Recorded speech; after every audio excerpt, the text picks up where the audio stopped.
Alhamdulillah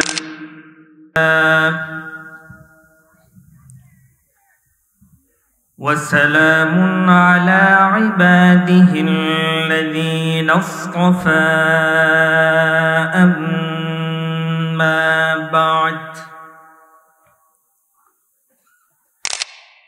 بالله من الشيطان الرجيم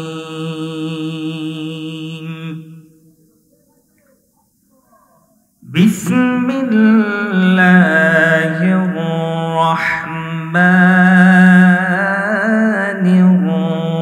الرحيم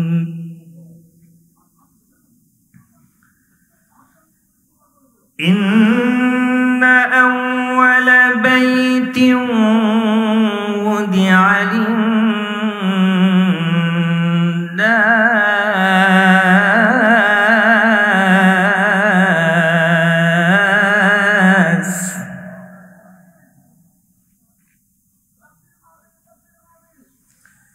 إن أول بيت وضع للناس للذي ببكة مباركا وهدى للعالمين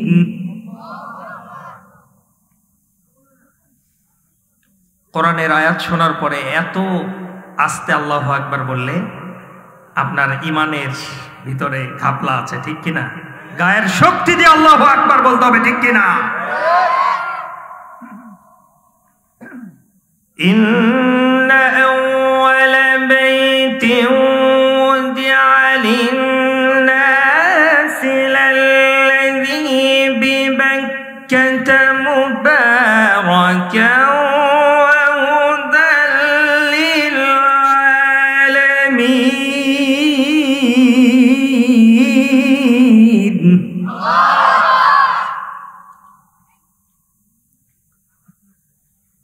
فيه آيات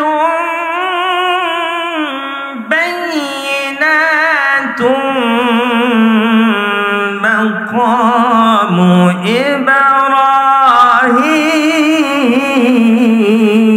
إبراهيم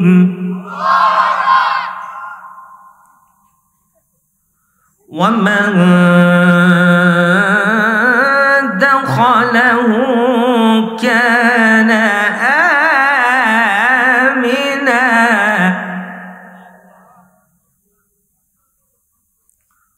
ولله على الناس حج البيت من استطاع إليه سبيلا ومن كفر فإن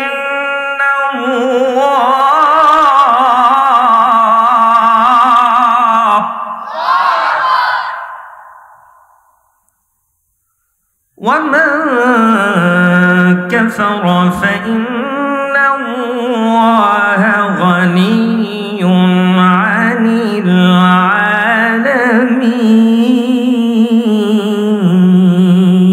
العالمين الله أكبر بسم الله الرحمن الرحيم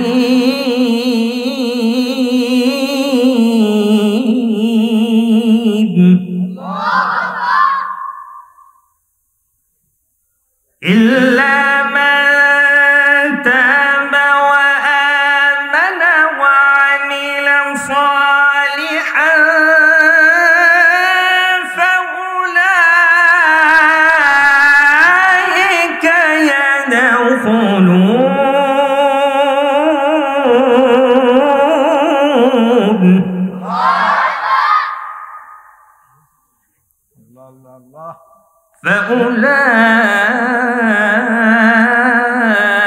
فأولئك يدخلون الجنة ولا يظلمون شيئا شيئا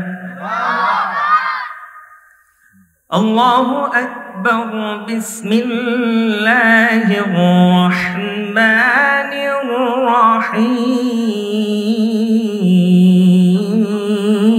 الرحيم إن الله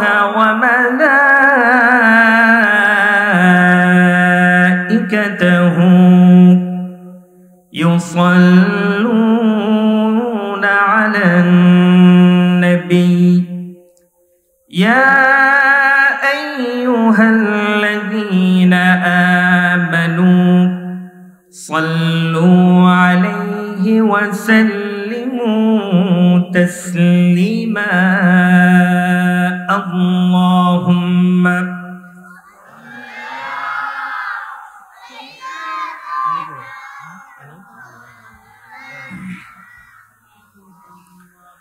وعلى آل سيدنا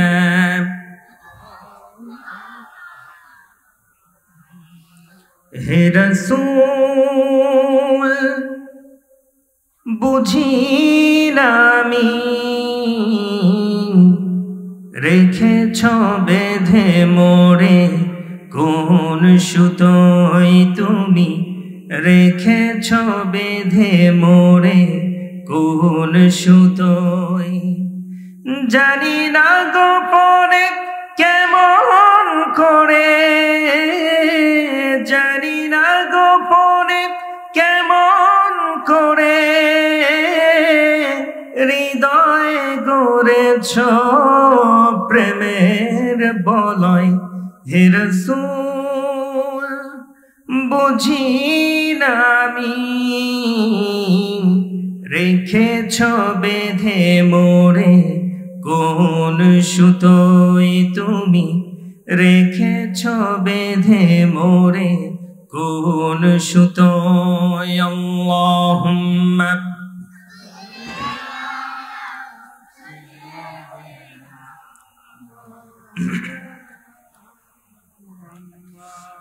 وعلى آل سيدنا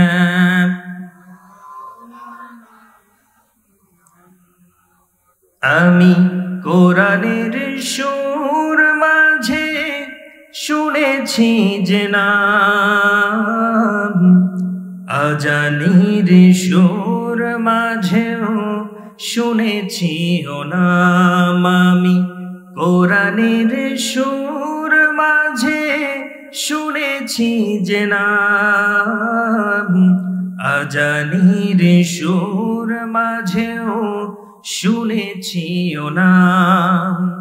ও নাম শুনেছি আমি আমার হৃদয় হে রাসূল নবীজি তোমায় হে রাসূল নবীজি তোমায় আল্লাহুম্মা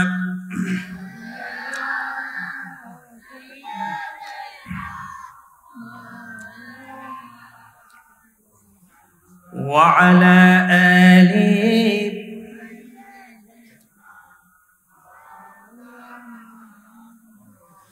लिल्लाह करम कीजिए सरकार मदीना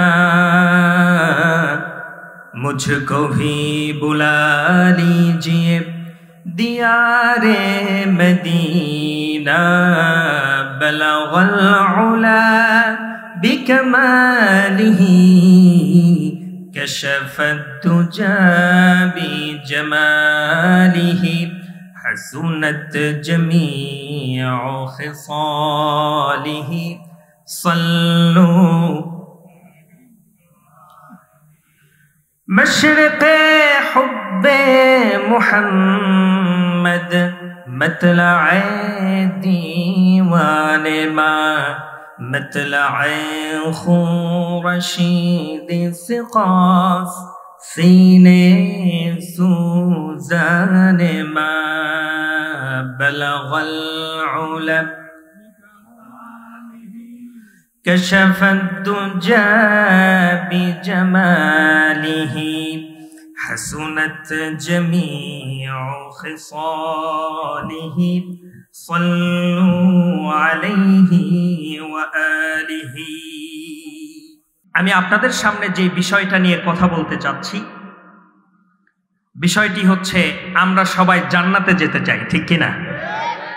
সবাই বললেন না, সবাই মনে হয় যেতে চাচ্ছেন না। সবাই জান্নাতে যেতে চান তো? তাহলে তিনটি কাজ করে যেতে হবে। কয়টি কাজ? আমার কাছে ওয়াদা করেন, এই তিনটা কাজ না শুনে বাড়িতে কেউ যাবেন না। সবাই হাত তোলেন, বলেন হে আল্লাহ, আজকে এই মাহফিল থেকে জান্নাতে যাবার তিনটা কাজ না শুনে বাড়িতে ফিরবো না। আল্লাহ পাক কবুল করুন। সবাই হাত নামান। আপনারা কিন্তু ওয়াদাবদ্ধ, আর ওয়াদার বরখেলাপকারী কিসের লক্ষণ? সবাই বলেন কিসের লক্ষণ? মুনাফিকের লক্ষণ। আমি আপনি একসাথে ইনশাল্লাহ আজকে বাড়িতে যাব। জোরে বলি ইনশাআল্লাহ। বেশি টাইম নিচ্ছি না, শুধুমাত্র তিনটি কাজ করলে আমরা জান্নাতে যেতে পারবো। খুব সহজ, সিম্পল তিনটি কাজ। কয়টি কাজ? আল্লাহ রাব্বুল আলামিন এই তিনটি কাজের কথা বলেছেন যেই সূরাটির মাধ্যমে। সেই সূরাটি কোরআনে কারিমের ভিতরে আছে, যেই সূরাটির নাম হচ্ছে একজন মেয়ের নামে, একজন নারীর নামে আল্লাহ রাব্বুল আলামিন এই সূরার নামকরণ করেছেন। সূরাটার নাম কি? সবাই বলেন সূরাটার নাম কি? যাক, সিরাজগঞ্জের মানুষ তাও কোরআন বোঝে। অনেক এলাকায় এই সূরা মারইয়ামের নাম অনেকে জানে না। আলহামদুলিল্লাহ বলেন। আল্লাহ রাব্বুল আলামিন এই সূরার ভিতরে তিনটি কাজের ওয়ার্ডার দিয়েছেন। কয়টি কাজ? তিনটি কাজ। আল্লাহ রাব্বুল আলামিন বলছেন, ইল্লা মান তাবা ওয়া আমানা ওয়া আমিলা সালিহান ফাউলাইকা ইয়াদখুলুনাল জান্নাহ ওয়া লা ইউযলামুনা শাইআ। জোরে বলুন আল্লাহু আকবার। আল্লাহ রাব্বুল আলামিন বলছেন, বান্দারে, তোমার জীবনে বেশি কাজ করতে হবে না। আমি তোমাকে তিনটি কাজের অর্ডার দিয়ে দিচ্ছি। আমি তোমাকে তিনটি কাজের জন্য আমি বলবো, যদি এই সহজ সিম্পল তিনটি কাজ দুনিয়ার জমিনে করে আসতে পারো, আমি রব্বুল আলামিন তোমাকে অফার করছি, কিয়ামতের ময়দানে বিনা হিসাবে তোমাকে আমি জান্নাত দিয়ে দিব। জোরে বলুন সুবহানাল্লাহ। কয়টি কাজ? এই সূরাত মারইয়াম, এই মারইয়াম আলাইহিস সালাম, তার সন্তানের নাম কি? ঈসা ইবনে মারইয়াম। তিনি কোনো ছেলে মানুষের স্পর্শ ছাড়াই তিনি সন্তানের মা হয়েছেন। সুবহানাল্লাহ কোন। আবার এই মারইয়াম আলাইহিস সালামের পিতার নামও কিন্তু কোরআনের ভিতরে আছে। কোরআনের ভিতরে সূরা আছে। আমি সেই সূরা থেকেও 95-96 আয়াত তেলাওয়াত করেছি। আল্লাহু আকবার বলেন। আমরা সেখান থেকেও অল্প কিছু কথা শুনবো। তবে তার আগে শুনবো তিনটা কাজ কি জান্নাতে গেলে তিনটা কাজ করতে হবে। কয়টা? তিনটা। সবাই বলতে পারলেন না মারইয়াম আলাইহিস সালামের পিতার নাম কি? মাশাআল্লাহ, একজন ভাই বলেছেন সূরাত আলী ইমরান। আমরা কোরআন থেকে অনেকটা দূরে আছি, এই জন্যই আজকে আমরা মুসলমানরা দুনিয়ার জমিনে মার খাচ্ছি। চিৎকার মেরে বলেন ঠিক কিনা? এই জন্য আলেম ওলামাদেরকে আজকে জেলখানার ভিতরে বন্দী করা হচ্ছে। কোরআন আমাদের কাছে নাই, ঠিক কিনা বলেন? অথচ আগেকার মুসলমানেরা, আগেকার যুগের সাহাবায়ে কেরামরা কোরআনকে এত সুন্দরভাবে চর্চা করেছেন, কোরআনটাকে এত দিলের ভিতরে আত্মস্থ করতে পেরেছিলেন যে কোরআনে কারিমের আয়াত দিয়ে তারা প্রয়োজনীয় সমস্ত কথাবার্তাগুলো সেরে নিতেন। সুবহানাল্লাহ বলবেন না? হযরত ওমর ফারুকের সময় একটি ঘটনা। দূর থেকে একটা কাফেলা আসতেছে মক্কার দিকে। হযরত ওমর ফারুক অর্ধ পৃথিবীর বাদশা, তিনি দেখছেন সন্ধ্যা হয়ে গেছে, দূর থেকে একটা কাফেলা আসতেছে। কাফেলার ভিতরে কারা আছে চেনা যাচ্ছে না।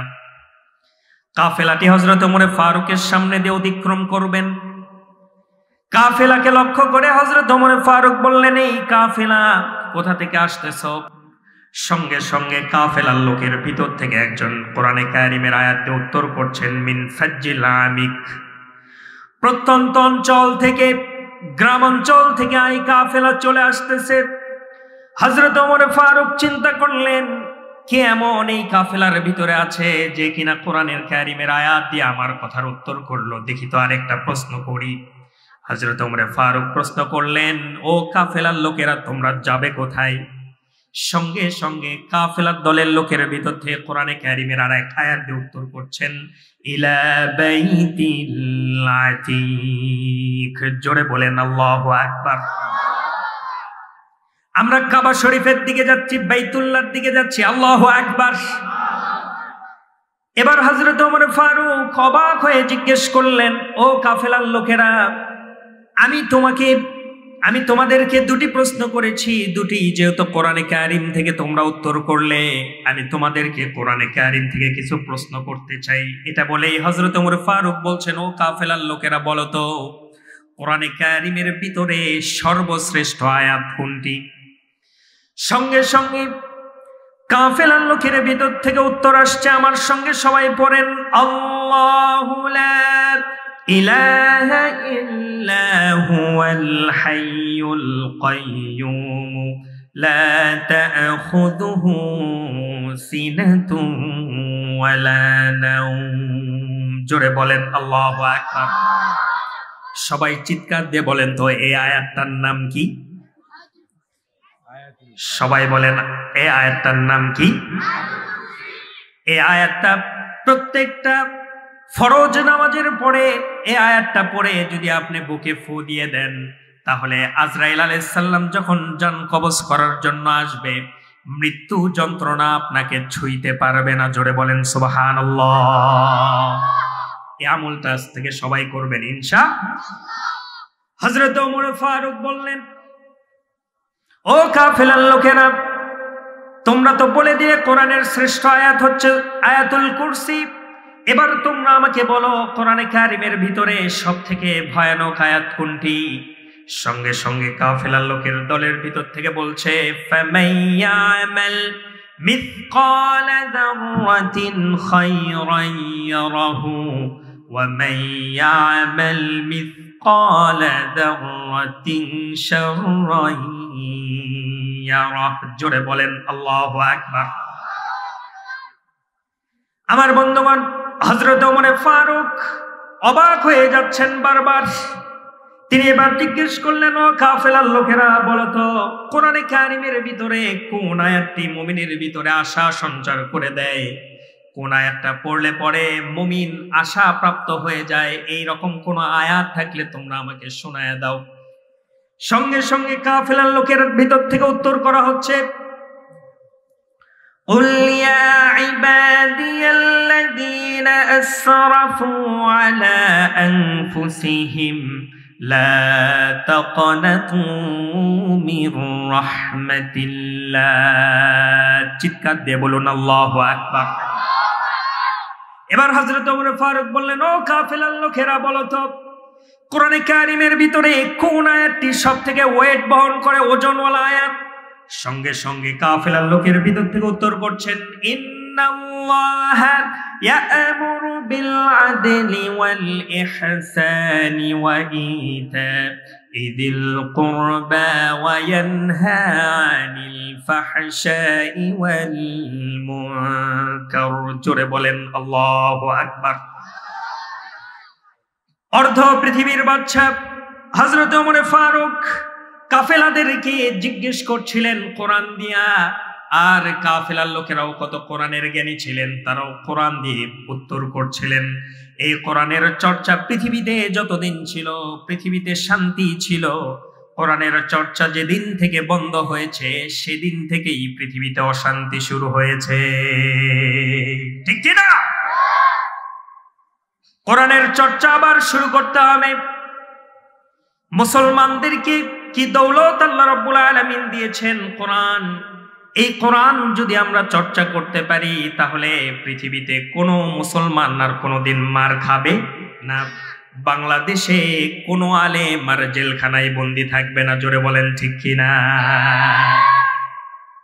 এই কোরআনটাকে আমাদেরকে চর্চা করতে হবে। সম্মানিত হাজিরিন, বলছিলাম মাত্র 3টি কাজের বিনিময়ে আল্লাহ রাব্বুল আলামিন জান্নাতের অফার করেছেন।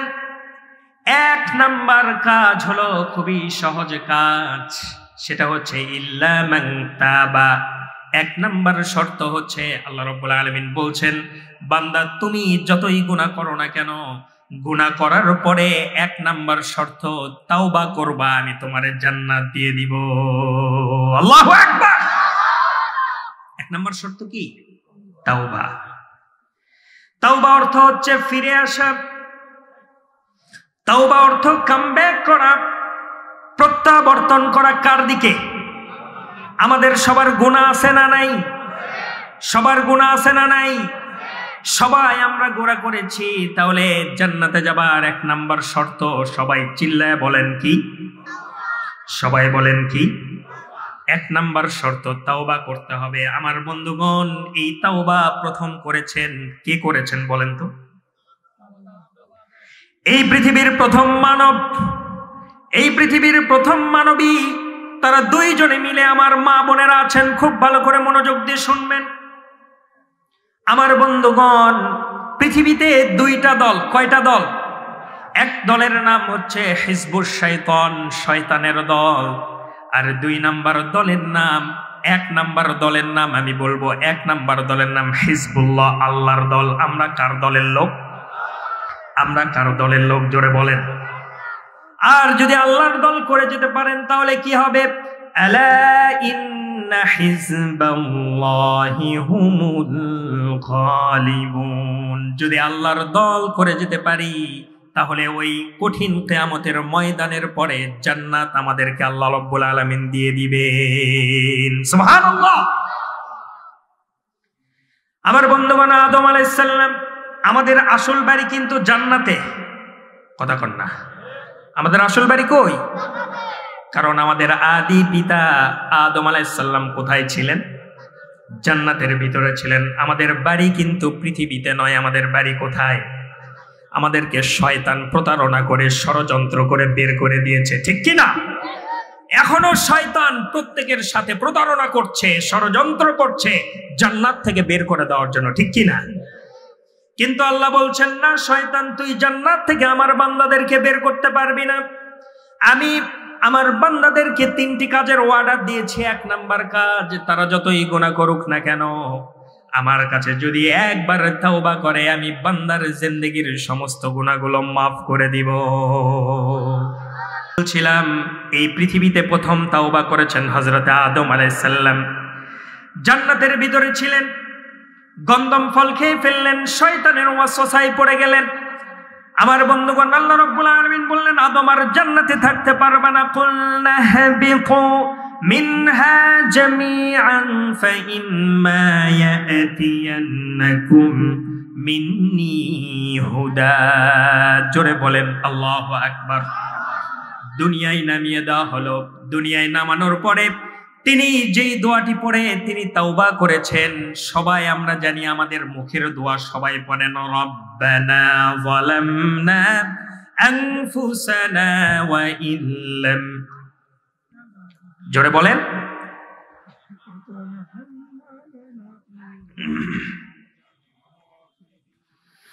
আমরা এই দোয়াটা সবাই পড়ব। আদম আলাইহিস সালাম এই দোয়া করেছেন।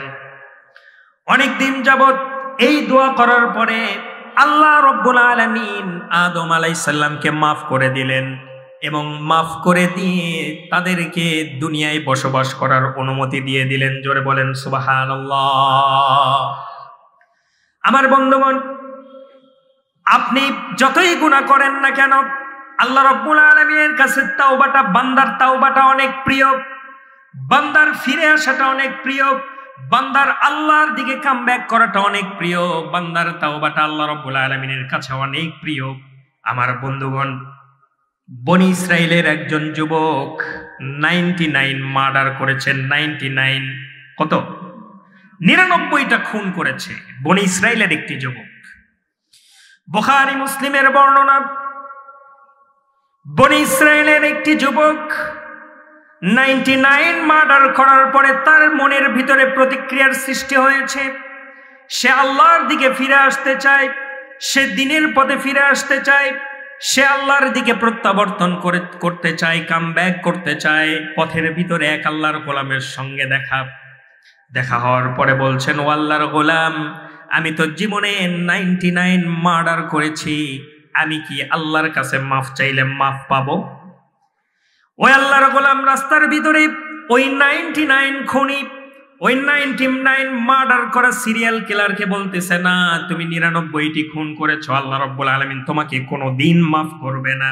কথাটা সত্য না মিথ্যা?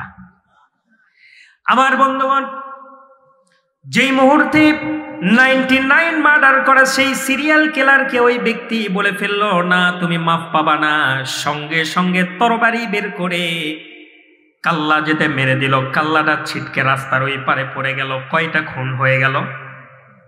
সবাই বলেন কয়টা খুন? 100টা খুন করে ফেললাম। 100টা খুন করার পরে রাতে তার ঘুম হয় না, তাওবার টেন্ডেন্সি তার তৈরি হয়ে গিয়েছে।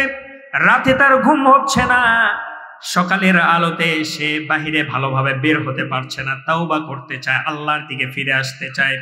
আমার বন্ধুগণ, পরের দিন ভালো এক আল্লাহর গোলামের সঙ্গে সেই যুবকের দেখা হয়ে যায়। সেই 100টি খুনি মার্ডার করা ব্যক্তির দেখা হয়ে যায়। তিনি বলেন, ও আল্লাহর গোলাম, আমি জীবনে 100টি খুন করেছি, আমি কি আল্লাহর কাছে মাফ চাইলে আল্লাহ আমাকে মাফ করবে? আল্লাহু আকবার বলেন।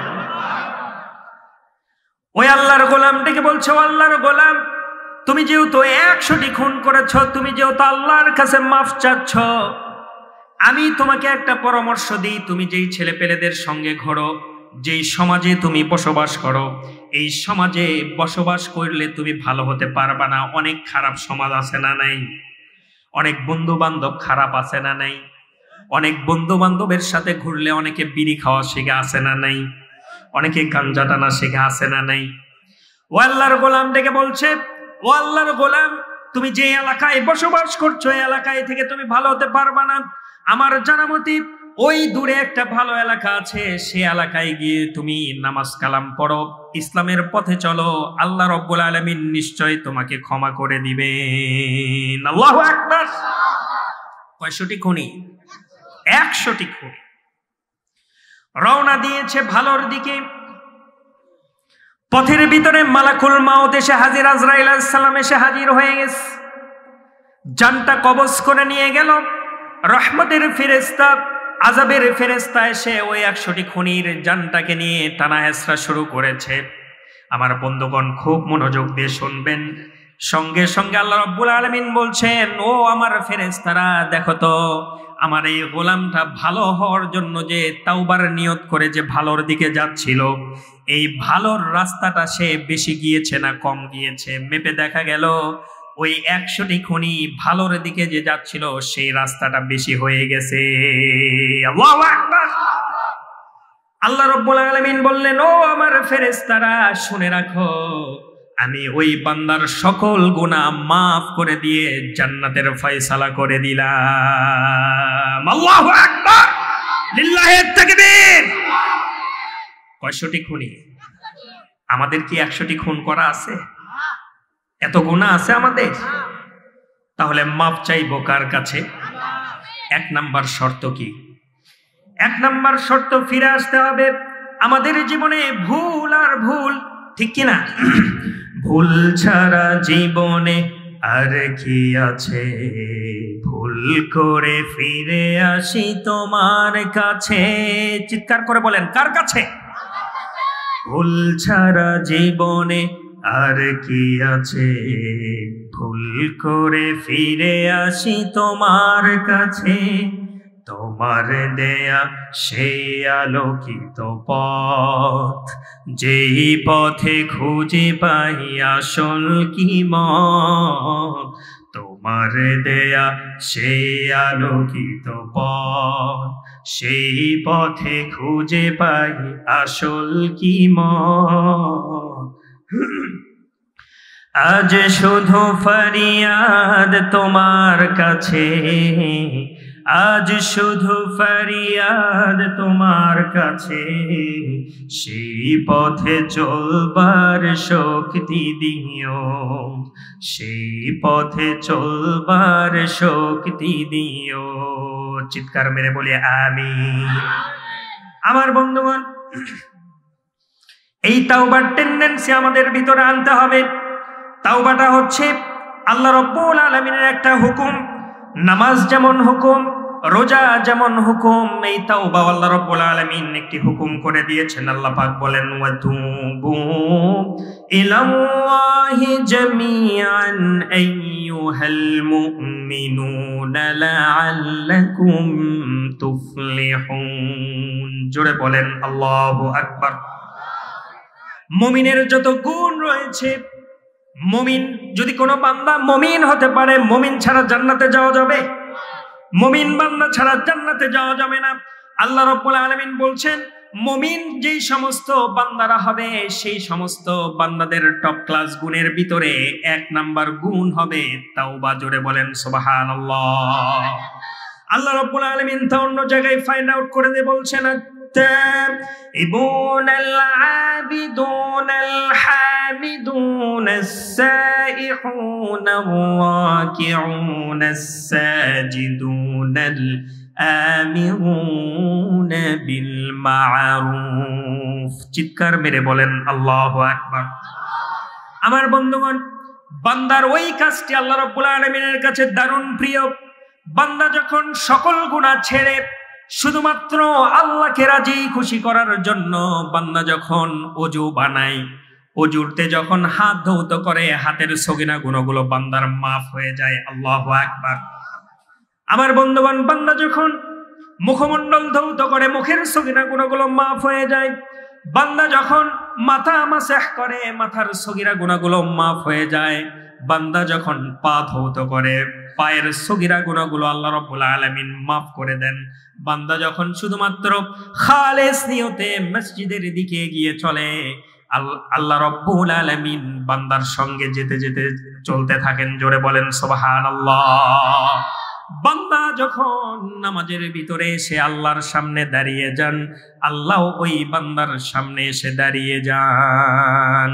নামাজে হয় প্রেমের খেলা। আল্লাহু আকবার। আমার বন্ধুগণ, কোন বান্দা যদি আল্লাহ রাব্বুল আলামিনের দিকে 1 হাত এগিয়ে যান, আল্লাহ রাব্বুল আলামিন সেই বান্দার দিকে 10 হাত এগিয়ে যান। কোন বান্দা যদি আল্লাহ রাব্বুল আলামিনের দিকে হেঁটে হেঁটে যান, আল্লাহ রাব্বুল আলামিন সেই বান্দার দিকে দৌড়ে দৌড়ে যান। আল্লাহু আকবার। এই জন্য 1 নাম্বার শর্ত কি? গুনাহ হয়ে গেলে কি পড়ে নিব? আস্তাগফিরুল্লাহ। এই আস্তাগফিরুল্লাহ, আস্তাগফিরুল্লাহর জিকিরের এত মূল্য যদি আমি বলি আপনারা অবাক হয়ে যাবেন। আমার বন্ধুগণ, ইমাম আহমদ ইবনে হাম্বল রাহমাতুল্লাহি আলাইহি, কি নাম? সবাই বলেন ইমাম আহমদ ইবনে হাম্বল রাহমাতুল্লাহি আলাইহি। পৃথিবীতে 4টি মাযহাব এখনো পর্যন্ত বলবৎ আছে, 4টা মাযহাব এখনো পর্যন্ত স্টেবল আছে। তার ভিতরে হাম্বলি মাযহাব আছে না নাই? তারপরে শাফিঈ মাযহাব আছে না নাই? হানাফি মাযহাব আছে না নাই? মালিকি মাযহাব আছে না নাই? আমরা কোন মাযহাব অনুসরণ করি? হানাফি। ইমাম আহমদ ইবনে হাম্বল রাহমাতুল্লাহি আলাইহি, যিনি আমার নবীজিকে 100 বারেরও বেশিবার স্বপ্ন দেখেছেন। আল্লাহু আকবার। যিনি পৃথিবীতে সব থেকে হাদিস মুখস্থ করার দিকে প্রায় 12 লক্ষ হাদিস তিনি মুখস্থ করেছেন। আল্লাহু আকবার বলেন। তিনার মুসনাদে আহমদের ভিতরে 12 লক্ষ হাদিস ইনক্লুড আছে। আল্লাহু আকবার। এই ইমাম আহমদ ইবনে হাম্বল রাহমাতুল্লাহি আলাইহি বুঝাতে চাচ্ছে আস্তাগফিরুল্লাহর জিকিরের কত মূল্য। একটু মনোযোগ দিয়ে শুনবেন, আমার মা বোনেরা একটু মনোযোগ দিয়ে শুনবেন। পর্দার আড়ালে আছেন, আমাদের সবার যেহেতু গুনাহ হয়ে গেছে, তাহলে আস্তাগফিরুল্লাহর জিকির করার দরকার আছে না নাই? এই জিকিরের মূল্যটা কত একটু মনোযোগ দিয়ে খেয়াল করে শুনবেন আমার বন্ধুগণ। তার আগে ইমাম আহমদ ইবনে হাম্বলের একটু পরিচয় দিয়ে দিই। তিনি খালকে কোরআনের মাসআলায় তৎকালীন জালিমের কারাগারে বন্দী ছিলেন। আল্লাহু আকবার বলেন। আজকেও আমার বাংলাদেশে যারা হকপন্থী আলেম আছেন, যারা হক কথাগুলো কোরআনের ময়দানে বলেন, আজও এই বাংলার জমিনে ইমাম আহমদ ইবনে হাম্বলের মতো জেলখানায় আলেমরা বন্দী আছেন না নাই? তখনও ছিল। খালকে কোরআনের মাসআলায় ইমাম আহমদ ইবনে হাম্বলকে বন্দী করা হলো। ইমাম আহমদ ইবনে হাম্বলের উস্তাদ ইমাম শাফিঈ রাহমাতুল্লাহি আলাইহি, আল্লাহু আকবার। ইমাম শাফিঈ রাহমাতুল্লাহি আলাইহি আমার নবীজি স্বপ্নে দেখিয়ে বলছেন, ও শাফিঈ, আমার আহমদ ইবনে হাম্বলকে বলে দাও সে যেই কারণে জেলখানায় বন্দী আছে এইটাই হচ্ছে সফলতার রাজপথ, এটাই হচ্ছে মুক্তির পথ, জান্নাতের পথ। জোরে বলেন সুবহানাল্লাহ। ইমাম শাফিঈ হুজুর সাল্লাল্লাহু আলাইহি সাল্লামের স্বপ্ন দেখে তার ঘুম ভেঙে গেছে। ইমাম আহমদ ইবনে হাম্বল জেলখানায় বন্দী। ইমাম শাফিঈ রাহমাতুল্লাহি আলাইহি তার খাদেমকে ডেকে বললেন, ও খাদেম, ইমাম আহমদ ইবনে হাম্বলের কাছে চলে যাও, জেলখানায় তার সঙ্গে দেখা করো, তাকে খুশ খবর দিয়ে আসো। নবীজি আমাকে স্বপ্নে জানিয়েছেন তিনি যেই মাসআলা খালকে কোরআনের মাসআলায় তিনি জেলখানায় বন্দী, এইটাই হলো সফলতার রাজপথ। কোন ক্রমেই যেন বাদশার কথায় সে টলায়া না যায়, সে যেন তার মাসআলার উপরে একমত থাকে, ইস্তেকামাত থাকে। বলেন আল্লাহু আকবার। ইমাম শাফিঈর খাদেম জেলখানায় চলে গেলেন। জেলখানায় যাবার পরে ইমাম আহমদ ইবনে হাম্বলকে ডাকলেন। ইমাম আহমদ ইবনে হাম্বল রাহমাতুল্লাহি আলাইহি দেখা করলেন ইমাম শাফিঈর খাদেমের সঙ্গে। ইমাম শাফিঈ রাহমাতুল্লাহি আলাইহির খাদেম ডেকে বলছেন, হযরত, ইমাম শাফিঈ রাহমাতুল্লাহি আলাইহি গত রাত্রে স্বপ্নে দেখেছেন নবীজি সাল্লাল্লাহু আলাইহি সাল্লাম তাকে বলেছেন আপনি যেই কারণে জেলখানার ভিতরে বন্দী আছেন এইটাই সফলতার রাজপথ, এটাই জান্নাতের পথ। আপনি আপনার কথার উপরে ইস্তেকামাত থাকেন। জোরে বলেন সুবহানাল্লাহ। খবরটা কিন্তু সুখবর, ঠিক কিনা? হুজুর সাল্লাল্লাহু আলাইহি সাল্লামের পক্ষ থেকে আসা খবর, এর চাইতে ভালো কথা আর হতে পারে? ইমাম আহমদ ইবনে হাম্বল রাহমাতুল্লাহি আলাইহি ডেকে বলছেন, খাদেম রে, জেলখানার ভিতরে, জিন্দানখানার ভিতরে সুখবর দিয়েছ। সুন্নত হলো সুখবর দিলে কিছু হাদিয়া দেওয়া, নবীজির সুন্নত। আমার জীবন থেকে এমন কোন নবীজির সুন্নত কোনদিন আমার কাজা হয় নাই। বলেন আল্লাহু আকবার। সমস্ত সুন্নত তিনি মেনেছেন। ইমাম শাফিঈর খাদেম ডেকে বলছেন, হযরত, সুখবর দিয়েছি, আমাকে হাদিয়া দেওয়া লাগবে না, জেলখানা থেকে বের হয়ে আমাকে হাদিয়া দিয়েন। বলে না, সুখবর দিয়েছো, আজকেই তোমাকে হাদিয়া নিতে হবে। বলেন আল্লাহু আকবার। কিন্তু জেলখানার ভিতরে আমি তোমাকে কি হাদিয়া দিব? আমার কাছে কোনো কিছু নাই। এই যে সেরা জুব্বাটা শুধু পরনে আছে, যেই সেরা জামাটা জালিমের ব্যথ্রের আঘাতে আঘাতে ছিঁড়ে গিয়েছে, জালিমের প্রত্যেক দিনের ব্যথ্রাঘাত, রিমান্ডে আঘাতে আঘাতে যেই জুব্বাটা আমার ছিঁড়ে গেছে, আমি আমার জীবন থেকে নবীজির কোনো সুন্নতকে বিয়োগ হতে দিতে চাই না। আমি আমার পরনের জুব্বাটা খুলে, ও খাদেম, আমি তোমাকে হাদিয়া দিয়ে দিলাম। আল্লাহু আকবার। তবুও আমার জীবন থেকে নবীজির একটা সুন্নতকে আমি বিয়োগ হতে দেব না। কেমন নবীর প্রেম ছিল তার ভিতরে। আমার বন্ধুগণ, খাদেম জুব্বা হাদিয়া নিয়ে ইমাম শাফিঈর দরবারে চলে গেলেন। ইমাম শাফিঈ ডেকে বললেন, ও খাদেম, সুখবর ইমাম আহমদ ইবনে হাম্বলকে দিয়েছো? বলে, হ্যাঁ উস্তাদ, সুখবর দিয়েছি। কি হাদিয়া পেয়েছো আগে সেটা বলো। আল্লাহু আকবার। খাদেম ডেকে বলছেন, হযরত, কিছুই বুঝলাম না, সুখবর তো দিয়েছি কিন্তু হাদিয়া যে পেয়েছি এটা আপনি কেমন করে বুঝলেন? ইমাম শাফিঈ ডেকে বলছেন, আমার ছাত্র আহমদ ইবনে হাম্বলকে তোমার চাইতে আমি ভালো চিনি। তুমি সুখবর নিয়ে গেছো জেলখানায়, আর সে সুন্নতের আমল ছাড়া তোমাকে বিদায় করবে এটা হতে পারে না। কি হাদিয়া দিয়েছে আগে সেইটা বলো। আল্লাহু আকবার বলেন। ইমাম শাফির খাদেম বলছেন, ছেঁড়া জুব্বা হাদিয়া পেয়েছি।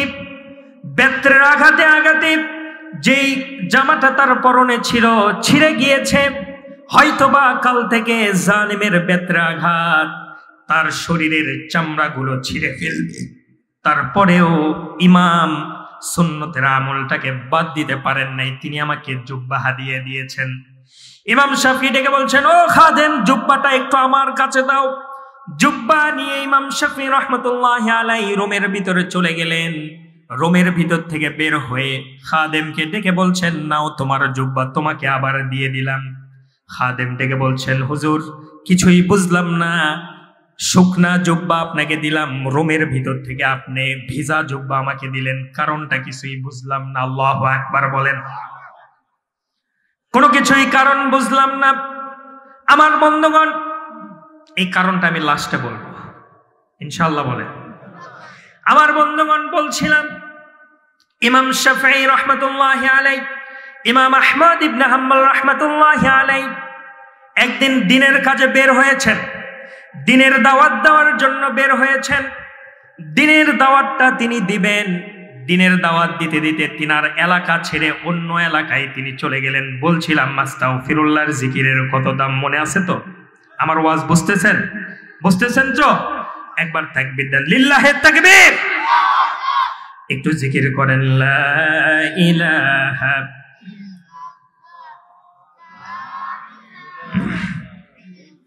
আরো জোরে, লা ইলাহা,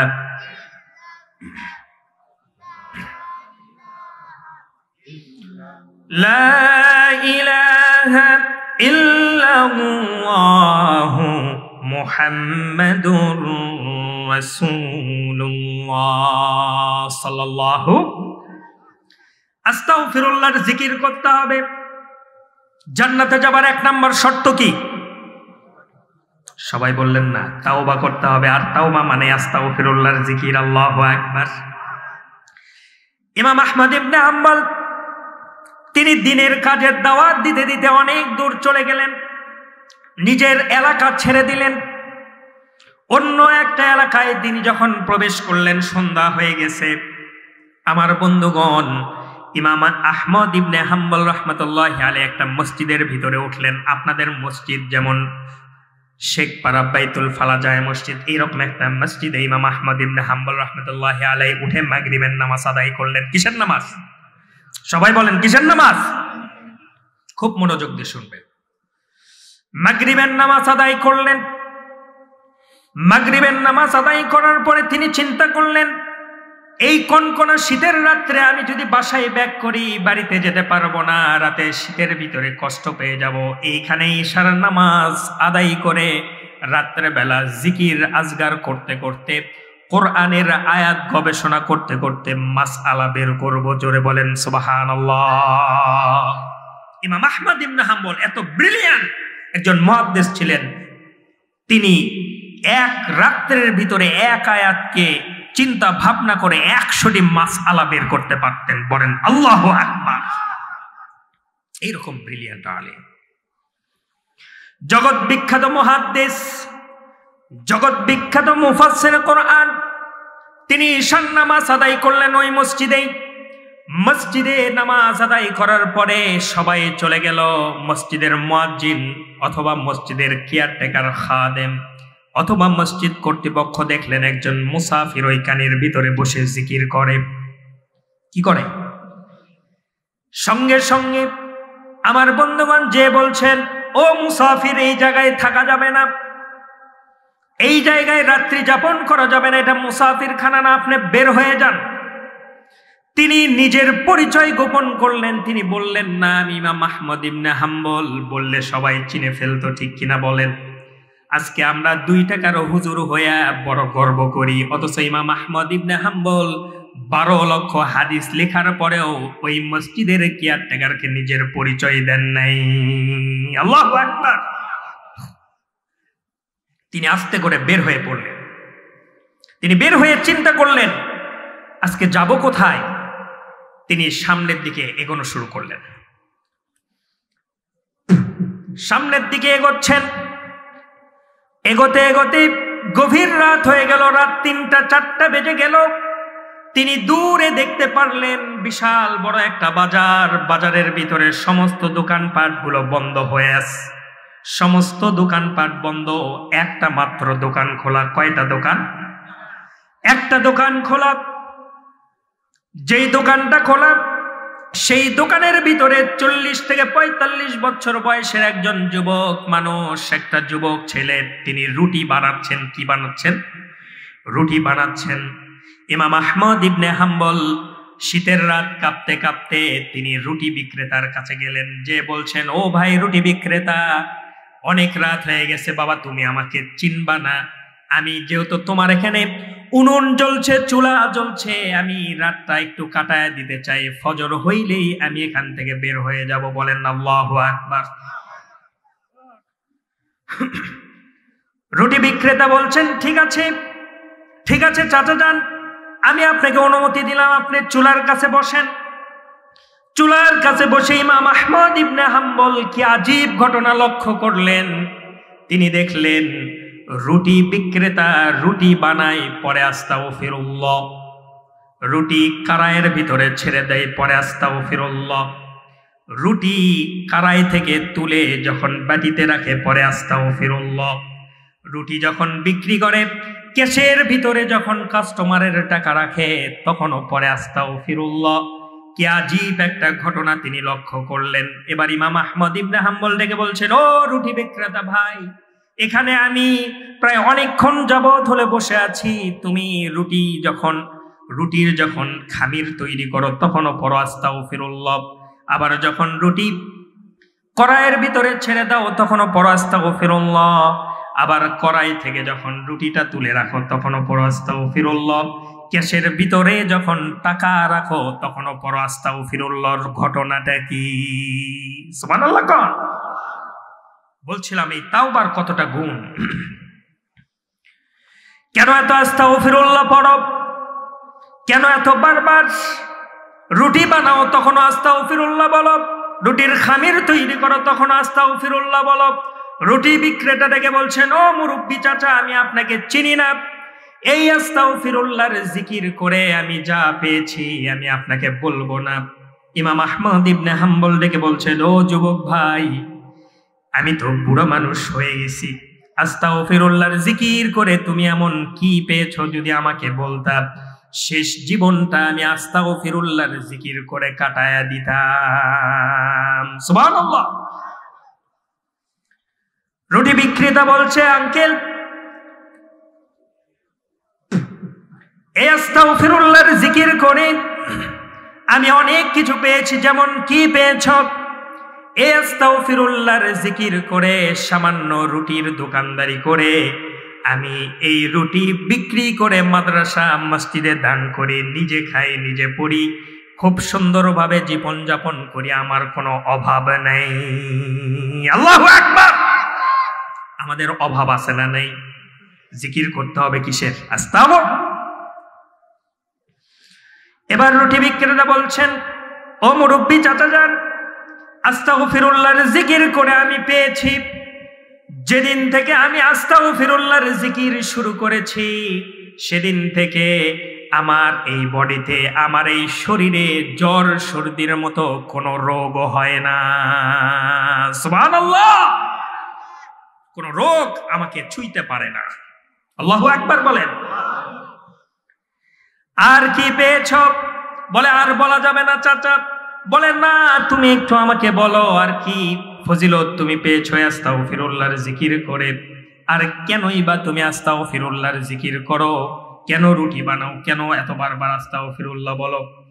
রুটি বিক্রেতা থেকে বলছেন, দেখেন, আমি যে খামির তৈরি করছি, এখানে কোন রুটিতে চিনি কম পড়ে, কোন রুটিতে তেল কম পড়ে যায়, কিন্তু আমি তো দামে কম নিই না। প্রত্যেকটা রুটির ব্যাপারে আমি দাম, একটা দর, এক দামে আমি রুটি বিক্রি করি। এই জন্য যদি আমার ভুল হয়ে যায়, কিয়ামতের কঠিন ময়দানে আল্লাহ পাক যদি আমাকে আসামির কাঠগড়ায় দাঁড় করান, এই ভয়ে আমি আস্তাগফিরুল্লাহর জিকির করি। জোরে বলেন সুবহানাল্লাহ।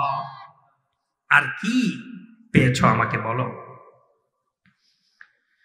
এবার রুটি বিক্রেতা আসল কথা বলেছেন। রুটি বিক্রেতা থেকে বলছেন, এই আস্তাগফিরুল্লাহর জিকির করে ও চাচা যান, আমি এমন একটা দৌলত পেয়েছি, আর সেই দৌলতটা হলো আমি এই আস্তাগফিরুল্লাহর জিকির করে পেয়েছি। আমি হাত তুলে আল্লাহর কাছে চাইতে দেরি হয়, আল্লাহ তা আমাকে দিতে দেরি করেন না। আল্লাহু আকবার। এক কথায় মুস্তাজাবাদ দাওয়া, যা দোয়া করি সেটাই কবুল হয়ে যায়। আমার বন্ধুগণ, ইমাম আহমদ ইবনে হাম্বল বুজুর্গ মানুষ, সেরা মুহাদ্দিস মানুষ, নিজের পরিচয়টা গোপন করলেন। তিনি বললেন, ও রুটি বিক্রেতা, আসলেই কি তুমি আল্লাহর কাছে যা চেয়েছো তাই পেয়েছো নাকি? সত্য করে বলো। আমার বন্ধুগণ, সেই রুটি বিক্রেতাকে ডেকে বলছেন, আমি আল্লাহ পাকের কাছে এই আস্তাগফিরুল্লাহর জিকির করে যা চেয়েছি তাই পেয়েছি, কিন্তু জীবনে একটা জিনিস আমার অপূর্ণতা আছে, একটা জিনিস আমি আল্লাহর কাছে পাই নাই। কয়টা জিনিস? সব আল্লাহ পাক দিয়েছেন, দোয়া করার আগেই কি হয়ে যায়? কবুল হয়ে যায়। একটা জিনিস পায় নাই। কি পায় নাই? একটা জিনিস। আমার বন্ধুগণ, ইমাম আহমদ ইবনে হাম্বল ডেকে বলছেন, ও রুটি বিক্রেতা, কোন জিনিসটা তুমি পাও নাই আমার কাছে একটু ক্লিয়ার করে বলো। আঙ্কেল, এত কথা আপনাকে বলতে পারবো না। ইমাম আহমদ ইবনে হাম্বল কেঁদে দিয়ে বলছেন, ও যুবক, আমাকে একবার বলো তুমি কোন জিনিসটা পাও নাই। ইমাম আহমদ ইবনে হাম্বল অনুরোধ করার পরে ওই রুটি বিক্রেতা ডেকে বলছেন, আঙ্কেল, আমি আপনাকে চিনি না বাবা, আমি একটু আগে তাহাজ্জুদের নামাজ পড়ে আল্লাহর কাছে দোয়া করেছি, ও আল্লাহ তাআলা, এই যুগের সর্বশ্রেষ্ঠ আলেম ইমাম আহমদ ইবনে হাম্বলের একবার দেখা দিয়ে দাও। আল্লাহু আকবার, লিল্লাহি তাকবীর। সামনে কে দাঁড়ানো? ইমাম আহমদ ইবনে হাম্বল। আল্লাহু আকবার। রুটি বিক্রেতা কেঁদে দিয়ে বলছেন, ও আঙ্কেল, একটা জিনিস আমি পাই নাই। এতদিন দোয়া করলাম, বাদশা পর্যন্ত যে আলেমকে রিমান্ডে নিয়ে মারতে মারতে খালকে কোরআনের মাসালায় তাকে টলাইতে পারে নাই, এত শক্তপোক্ত একজন আল্লাহর ওলি আহমদ ইবনে হাম্বলের দেখা পাওয়ার জন্য আমি উদ্গ্রীব হয়ে আছি, কিন্তু আজও পর্যন্ত এই দোয়াটা আল্লাহর কাছে মঞ্জুর হয় নাই। এবার বলেন তো, দোয়াটা আল্লাহর কাছে মঞ্জুর হয়েছে কিনা? হয় নাই। শুধু হয় না, ইমাম আহমদ ইবনে হাম্বলের মতো আলেমকে তার কাছে আল্লাহ পাঠায় দিয়েছে। আল্লাহু আকবার। কত বড় আলেম! আমার বন্ধুগণ, ইমাম আহমদ ইবনে হাম্বল যুবককে জড়িয়ে ধরে বলছেন, ও যুবক, তুমি তো আমার চাইতে আস্তাগফিরুল্লাহর জিকির করে বড় আল্লাহওয়ালা হয়ে গেছো রে যুবক।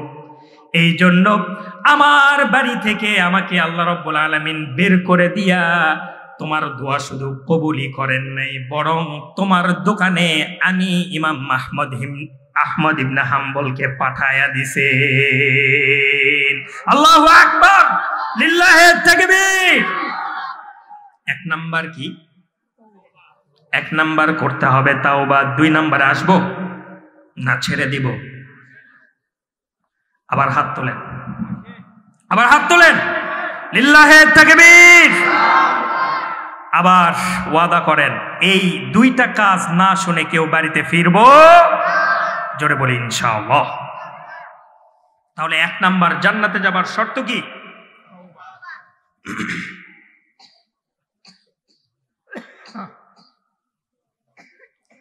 এক নাম্বার শর্ত, জান্নাতে যেতে হলে কি করতে হবে?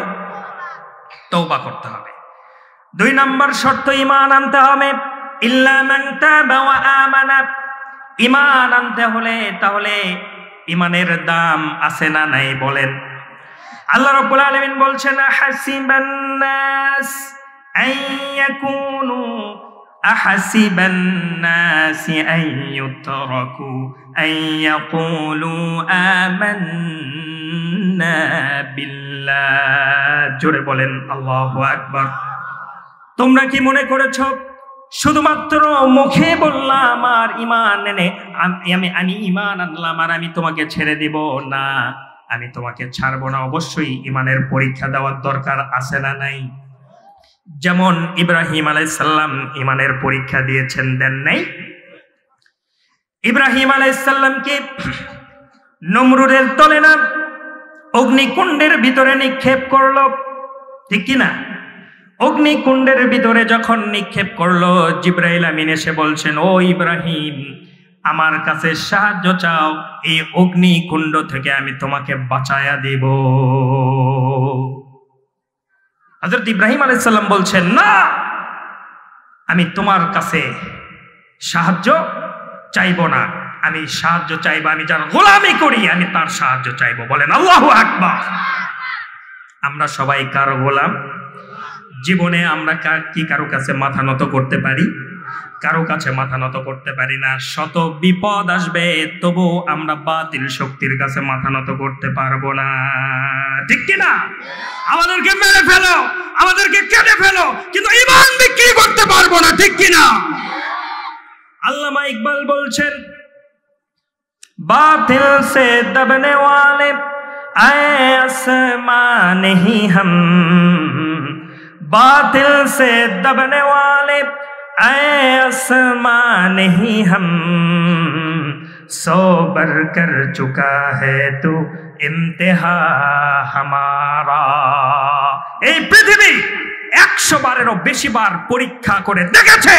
ইমানদাররা জীবন দিতে জানে, কিন্তু বাতিলের কাছে মাথা নত করতে জানে না, ঠিক কিনা? নারায়ে তাকবীর, নারায়ে তাকবীর। সম্মানিত হাজিরিন, ইব্রাহিম আলাইহিস সালামকে জিবরাইল বলছে, আমার কাছে কি চাও? সাহায্য চাও।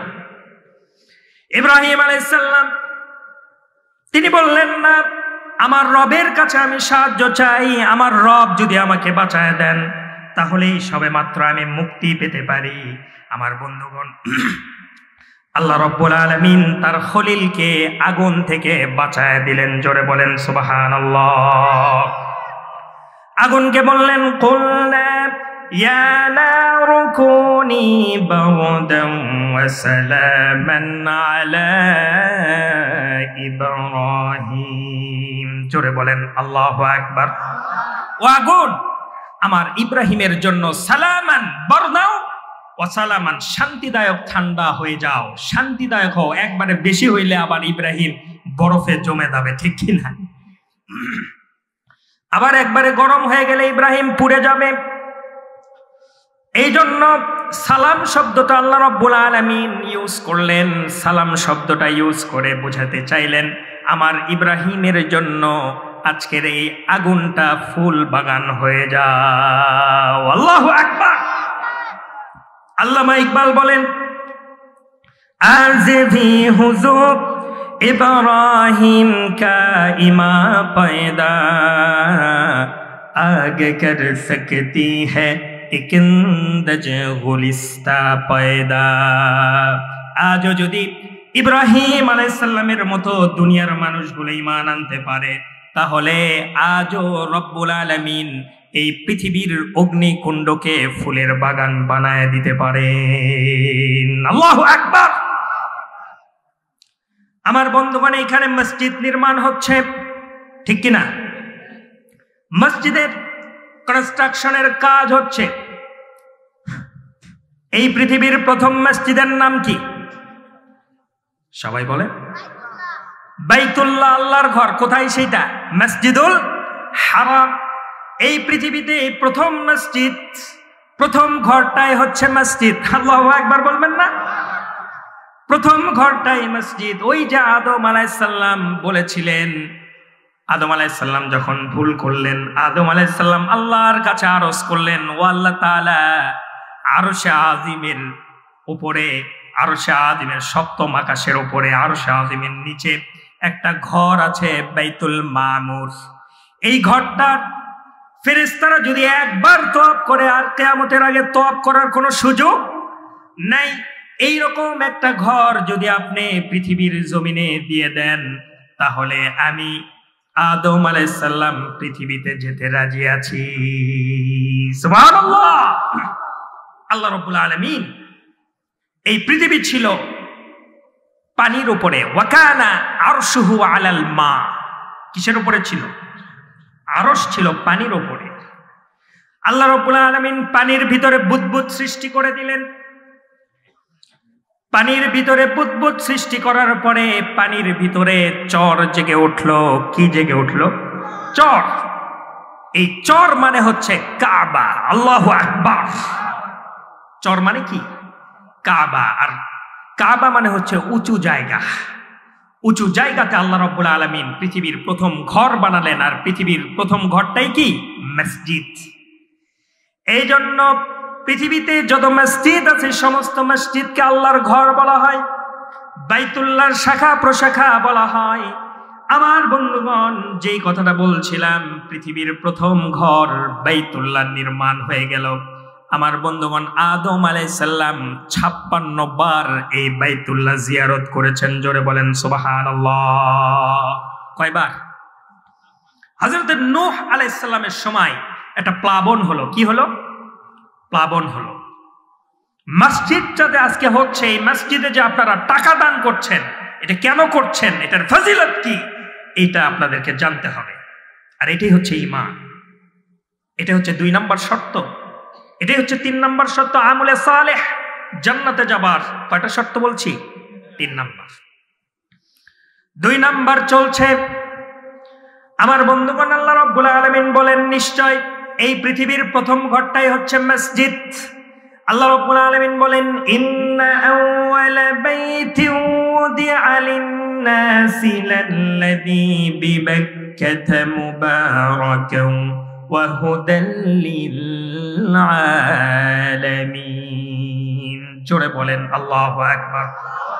নিশ্চয় এই পৃথিবীর প্রথম ঘর যা মক্কায় অবস্থিত। আল্লাহু আকবার।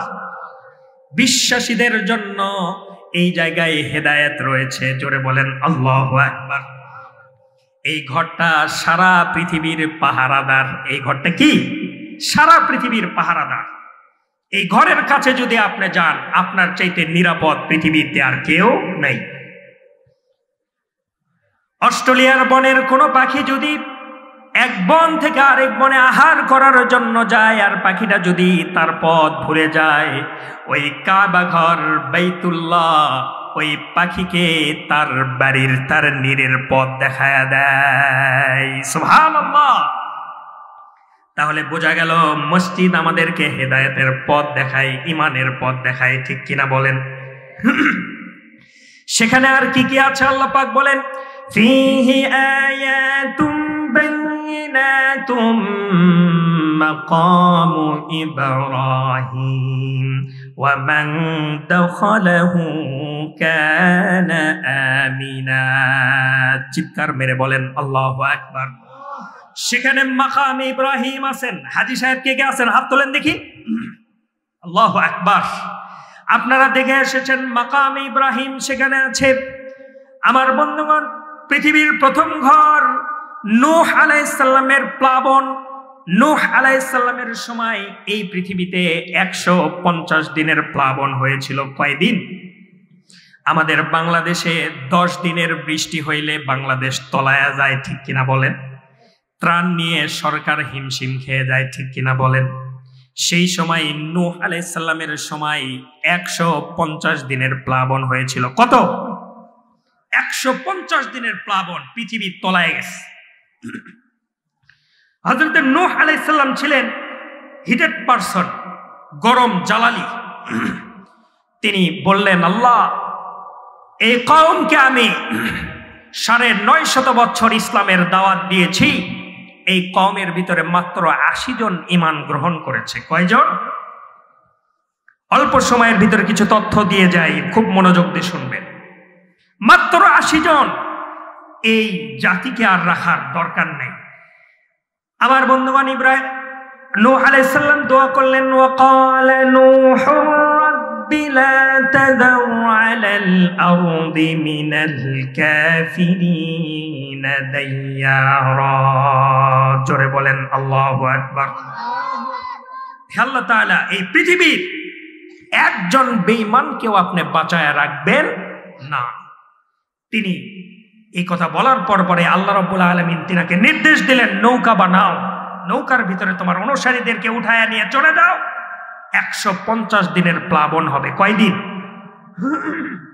খুব মনে রাখবেন, 150 দিনের প্লাবন। কেমন প্লাবন হয়েছিল, কেমন ঢেউ ছিল, কোরআনে কারিমের দলিল দিয়েছে, ব্যাখ্যা দিয়েছে। ওয়াহিয়া তাজরি বিহিম ফি মাউজিন কাল জিবাল। জোরে বলেন আল্লাহু আকবার। এক একটা ঢেউ ছিল হিমালয় পর্বতের চাইতেও উঁচু। আল্লাহু আকবার। তাহলে পৃথিবীর তলায় গেল, কাবা ঘরও তলায় গেছে। কাবা ঘর কি আছে নাকি? নেই। এইভাবে কেটে গেল 6200 বছর। কত? 150 দিনের প্লাবনে পুরো পৃথিবী ডুবে গেছে, কাবা ঘরও ডুবে গেছে। এরপরে কতদিন? 6200 বছর। এই মক্কাটা কি ছিল? মাটির নিচে, পলি মাটির নিচে কি ছিল? লুকায়িত ছিল। হযরত ইব্রাহিম আলাইহিস সালামকে আল্লাহ রাব্বুল আলামিন আদেশ করলেন, ও ইব্রাহিম যাও, চলে যাও, আমার কাবা ঘর আবার নির্মাণ করো। আল্লাহু আকবার। কাবা ঘরের পাইলিং, কাবা ঘরের নির্মাণ। ও ইব্রাহিম, তুমি সিরিয়া অঞ্চলে আছো, ওই মক্কায় চলে যাও, ওইখানে আমার প্রথম ঘর আছে বাইতুল্লাহ, ওই ঘরটাকে আবার পুনর্নির্মাণ করো। জোরে বলেন সুবহানাল্লাহ। হযরত ইব্রাহিম আলাইহিস সালাম এসে দেখেন কি আজীব কারবার। এইখানে তো পাহাড় আর পাহাড় ছাড়া কিচ্ছু নাই। 6500 পাহাড়। কত? 6500 পাহাড়। আপনারা যারা হজে গেছেন দেখবেন পাহাড় কেটে রোড বানিয়েছে, ঠিক কিনা? ইব্রাহিম আলাইহিস সালাম বলছেন, আল্লাহ রাব্বুল আলামিন, আপনি তো আপনার ঘর বানানোর জন্য আমাকে পাঠালেন, কিন্তু আপনার ঘরের খতিয়ান নাম্বার তো দেন নাই, ডাক নাম্বার তো দেন নাই, তফসিল তো দেন নাই, কার বাড়ির পাশে কার ঘর, এইটা তো আমারে দেন নাই। তাহলে আমি কেমন করে বের করব? এখানে তো শুধু পাহাড় আর পাহাড়, কাবা কোথায় এইটা আমি জানি না। কোথায় আপনার ঘর? আল্লাহ রাব্বুল আলামিন দেখছেন, ডেকে বলছেন, ও ইব্রাহিম আমার খলিল, আমি তোমাকে আমার ঘর বানানোর জন্য পাঠিয়েছি। একটা মেঘখণ্ড, একটা মেঘমালা, ওইখানে যাবে, ওই মেঘমালাটা যত বড় হবে, ওই ছায়াটা যত বড় হবে, ওইখানেই কাবা ঘর আছে। বলেন আল্লাহু আকবার। তুমি ওইখানে রেখা টেনে নিও। হযরত ইব্রাহিম আলাইহিস সালাম সাথে 11 বছরের শিশু বাচ্চা, কিশোর বাচ্চায় হযরত ইসমাঈল আলাইহিস সালাম ছিলেন। আমার বন্ধুগণ, হযরত ইব্রাহিম আলাইহিস সালাম কাবা ঘরের রেখা টেনে নিলেন, কাবা ঘরের জমিটা বুঝিয়ে নিলেন। এবার আল্লাহ পাকের কাছে আরজ করে বলছেন, ও আল্লাহ তাআলা, আমি তো জীবনে কোনোদিন ইঞ্জিনিয়ারিং কোনো কলেজে পড়ি নাই, আমি বুয়েটে পড়ি নাই, রুয়েটে পড়ি নাই, চুয়েটেও পড়ি নাই, খুয়েটেও পড়ি নাই, আমি তো ইঞ্জিনিয়ার না। ও আল্লাহ তাআলা, তোমার রুচিটা কেমন? তুমি এই কাবা ঘরটা যা পুনর্নির্মাণ করতে চাচ্ছ, তুমি পৃথিবীর কোন কোন পাহাড়ের পাথর দিয়ে তুমি কাবা ঘরটা নির্মাণ করবা? তোমার রুচিটা কি আমাকে বলো। তোমার রুচিটা কি? তুমি কি ওই জাফলংয়ের পাথর দিয়ে তোমার ঘরটাকে আবার বানাবা? তুমি কি সিলেটের ওই পাথর দিয়ে আবার বানাবা, না কোন পাহাড়ের জিনিসটা দিয়ে বানাবা? আমাকে বলো। এবার আল্লাহ রাব্বুল আলামিন বলছেন, ইব্রাহিম অনেক ধন্যবাদ তোমাকে, তুমি আমার রুচি জানতে চেয়েছ। আমার বান্দারা যদি আমার মনোনীত ধর্ম এইভাবে সুন্দরভাবে যদি পালন করত, তাহলে আকাশে বারাকাতের দুয়ার আমি তাদের জন্য খুলে খুলে দিতাম। সুবহানাল্লাহ। আমার বন্ধুগণ, আল্লাহ রাব্বুল আলামিন বললেন, ইব্রাহিম আমি পৃথিবীর 5টি পাহাড়ের পাথর দিয়ে আমার কাবাটা পুনর্নির্মাণ করতে চাই। কয়টি? জোরে বলেন। সবাই বললেন না কয়টি? জোর হলো না, আরো জোরে। 1 নাম্বার তুর পাহাড়। কয় নাম্বার? 1 নাম্বার হলো তুর পাহাড়, যেই তুর পাহাড়ে মূসা আলাইহিস সালাম আল্লাহ পাকের সঙ্গে কথা বলতেন। সুবহানাল্লাহ। 2 নাম্বার তুরস্ক থেকে 800 মাইল দক্ষিণের দিকে উত্তরে অ্যারারাত পাহাড়, জুদি পাহাড়, যেই জায়গায় 150 দিন প্লাবন হবার পরে হযরতে নূহ আলাইহিস সালামের নৌকা যেই জুদি পাহাড়ের উপরে থেমে গিয়েছিল, সেই জুদি পাহাড়। 3 নাম্বার হচ্ছে লেবানন পাহাড়, যার নামে একটা দেশই আছে, লেবানন আছে না নাই? 4 নাম্বার জর্ডানের জুতি পাহাড়। আর 5 নাম্বার হেরা পাহাড়, যেই জায়গায় আমার নবীজি আল্লাহ পাকের কাছে কোরআন প্রাপ্ত হয়েছেন। বলেন আল্লাহু আকবার।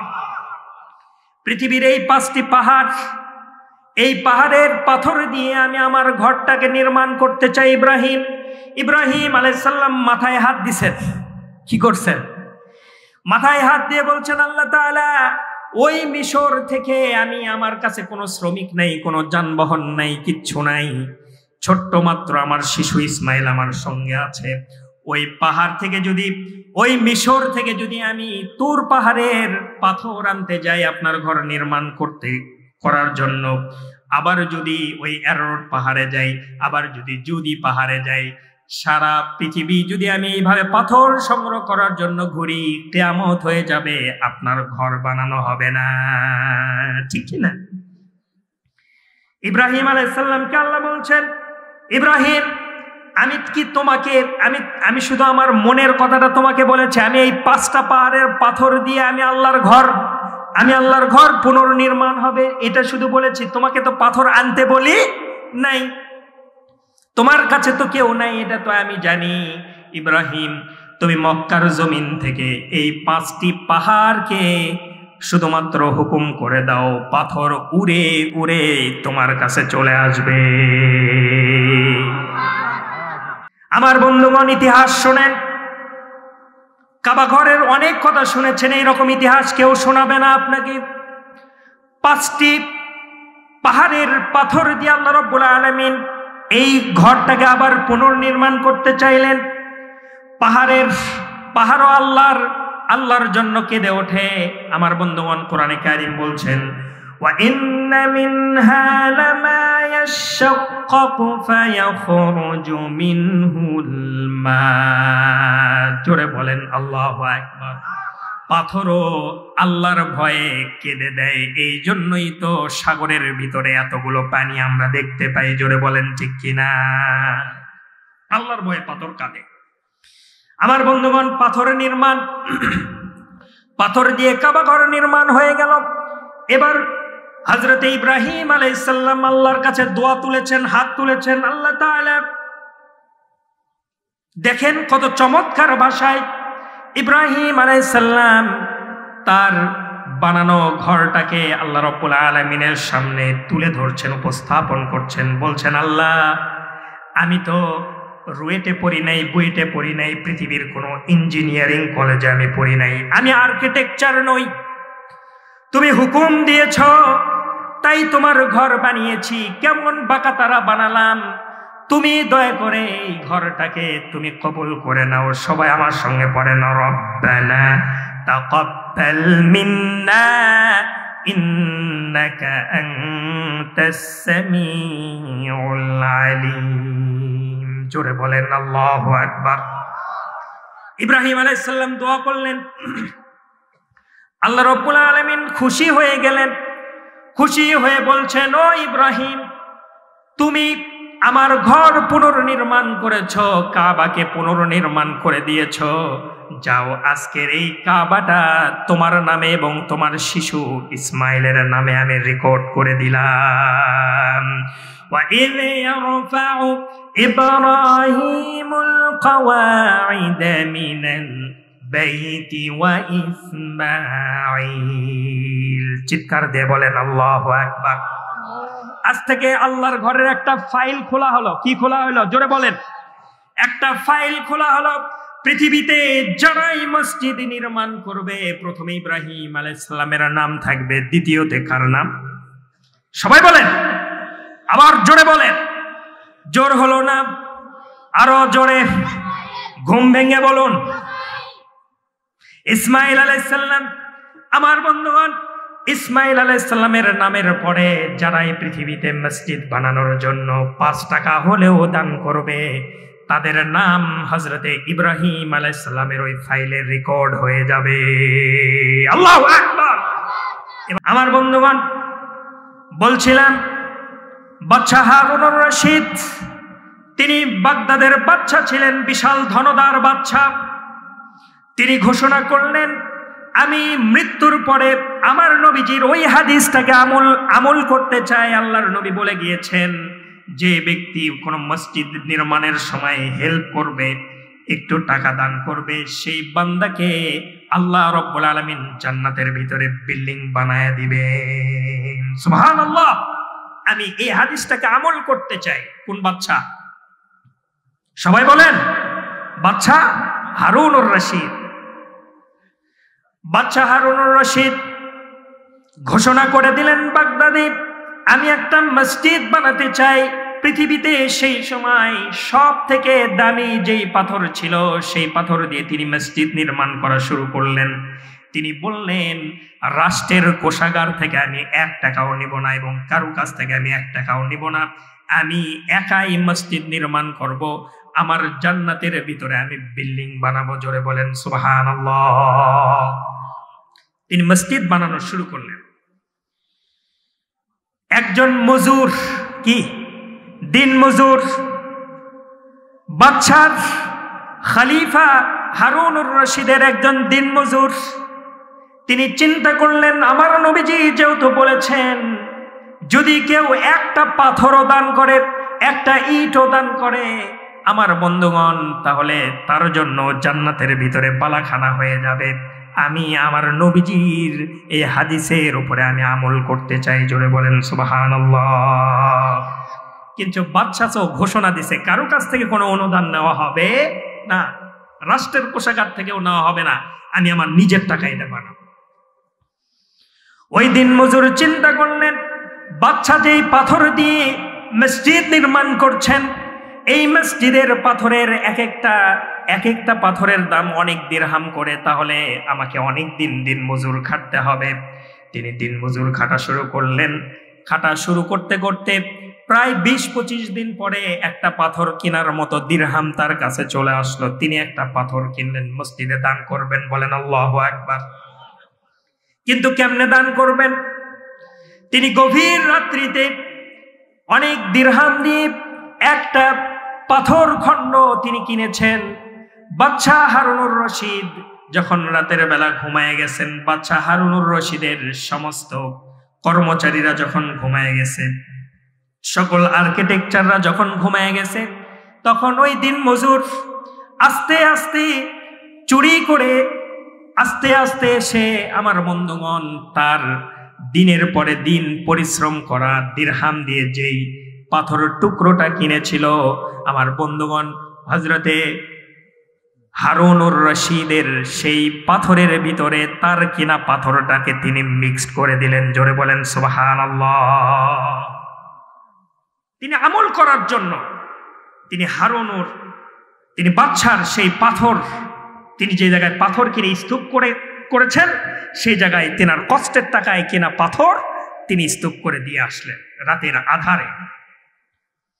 মসজিদ নির্মাণ হয়ে গেল। বাদশা হারুনুর রশিদ একদিন রাতের বেলা স্বপ্ন দেখছেন, বিশাল বড় জান্নাতের ভিতরে বিশাল বড় রাজপ্রাসাদ, সেখানে লেখা বাগদাদের প্রেসিডেন্ট হারুনুর রশিদের বালাখানা। আল্লাহু আকবার। তিনি বালাখানা দেখলেন। বালাখানা দেখার পরে সাইটে আরেকটা বালাখানা দেখলেন, দেখে লেখা প্রজা আব্দুস সাত্তার। আল্লাহু আকবার। সেম একই রকম বিল্ডিং, বাদশা হারুনের বিল্ডিং যেমন, ওই যে প্রজা আব্দুস সাত্তার যিনি দিন মজুর ছিলেন, একটা পাথর দান করেছেন, সেই পাথরের দানের বদৌলতে আমার বন্ধুগণ ওই বিল্ডিংটা হারুনুর রশিদের যেমন বিল্ডিং, সেই দিন মজুরের বিল্ডিংটাও একই রকম বিল্ডিং। জোরে বলেন সুবহানাল্লাহ। বাচ্চা হারুনুর রশিদ ফেরেশতাদেরকে ডেকে বলছেন, ও ফেরেশতারা, আমি বাচ্চা হারুনুর রশিদের এত বড় বিল্ডিং এর পাশে এইরকম একটা দিন মজুরের এত বিশাল বড় বিল্ডিং, এই বিল্ডিং এর ভিতরে আমি একটু ঢুকতে চাই। ফেরেশতারা ডেকে বলছেন, না না বাচ্চা হারুনুর রশিদ, আপনি দুনিয়ার প্রেসিডেন্ট হতে পারেন, দুনিয়ায় আপনার ক্ষমতা থাকতে পারে, কিন্তু আপনার প্রজার বিল্ডিং এর ভিতরে ঢোকার ক্ষমতা আপনার নাই। আল্লাহু আকবার। বাচ্চা হারুনুর রশিদের ঘুম ভেঙে গেল। কে এই আব্দুস সাত্তার খুঁজে বের করার জন্য রাষ্ট্রের সবাইকে তিনি ডাকলেন। রাষ্ট্রের সবাইকে ডেকে তিনি আকৃতি দেখতে দেখতে ওই আব্দুস সাত্তারকে পেয়ে গেলেন। আব্দুস সাত্তারকে ডেকে রাজমহলে নিয়ে গেলেন। আব্দুস সাত্তার থরথর করে কাঁপছে।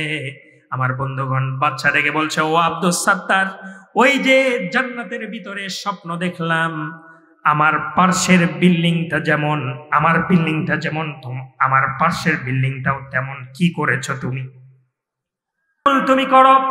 সেই সময় কাঁপতে কাঁপতে দিন মজুর বলে ফেলছে, ও বাচ্চা হারুনুর রশিদ, আপনি তো বলেছেন, আল্লাহর নবী বলেছেন, মসজিদের জন্য যে একটা টুকরো ইট, এক টুকরো পাথর যে দান করবে, তাকেও সম পরিমাণ জান্নাত আল্লাহ রাব্বুল আলামিন বানায় দিবেন। সুবহানাল্লাহ।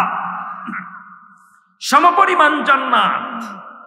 আমি আপনার ঘোষণার পরে আমি চিন্তা করেছি, আমি 20-22 দিন কাজ করেছি, এই অর্থ জমা করে আমি এই একটা পাথর কিনে আমি আপনার মসজিদ বানানোর জন্য আপনার পাথরের সঙ্গে এটা মিশাইয়া দিছি। আল্লাহু আকবার। এই জন্য আল্লাহ রাব্বুল আলামিন আমাকে আপনার পার্শ্বে, আপনি যে রকম বিল্ডিং এর মালিক, আমিও সেই রকম বিল্ডিং এর মালিক হয়ে গেছি। বলেন আল্লাহু আকবার।